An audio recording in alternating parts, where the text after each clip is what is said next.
బ్రాహ్మీ ముహూర్తాన ప్రకృతి పులకించే వేళ సూర్య భగవానుడు తన కిరణాలతో లోకాన్ని స్పృశించకముందే మన ఇంట్లో లక్ష్మీ కటాక్షం సిద్ధించాలంటే మనం చేసే పనులు ఎలా ఉండాలో తెలుసుకోవడం ఒక అదృష్టం. ఈ సృష్టిలో ప్రతి అణువు ఒక శక్తితో నిండి ఉంటుంది.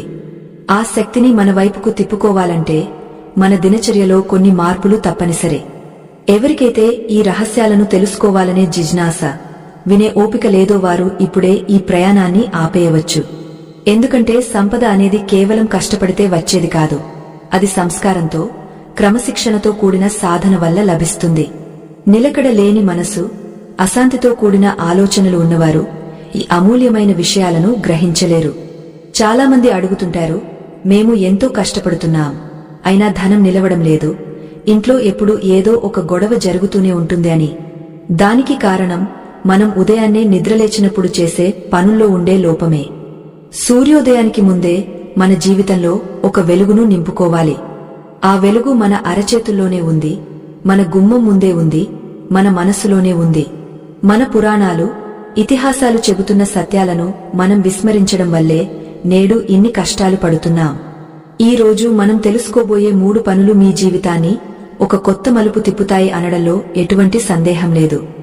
మొదటిగా, నిద్ర లేవగానే మనం చేసే పని మన భవిష్యత్తును నిర్ణయిస్తుంది. ఉదయాన్నే నిద్ర లేవగానే కళ్ళు తెరవకముందే మనం మన చేతులను స్మరించుకోవాలి. ఎందుకంటే ఈ చేతులే మన కర్మకు ప్రతిరూపాలు. అరచేతి అగ్రభాగంలో లక్ష్మీదేవి, మధ్యలో సరస్వతీదేవి, మూలంలో గోవిందుడు కొలువై ఉంటారు. మనం లేవగానే మొట్టమొదటగా మన అరచేతులను చూసుకోవడం ద్వారా ఆ 3 దేవతల ఆశీర్వాదం పొందుతాం. ఇది కేవలం ఒక శ్లోకం చదవడం మాత్రమే కాదు, ఇది ఒక మానసికమైన ప్రక్రియ. మన శక్తి అంతా మన చేతుల్లోనే ఉందని, ఈ రోజంతా మనం చేసే పనులు శుభప్రదంగా సాగాలని కోరుకుంటూ చేసే ప్రార్థన ఇది. కరాగ్రే వసతే లక్ష్మిన్హ కరమధ్యే సరస్వతి అని మొదలుపెట్టే ఈ స్తోత్రం వెనుక ఎంతో లోతైన అర్థం ఉంది. చేతి చివరన ధనలక్ష్మి ఉంటుంది, అంటే మనం చేసే ప్రతి పనిలో లాభం కలగాలని.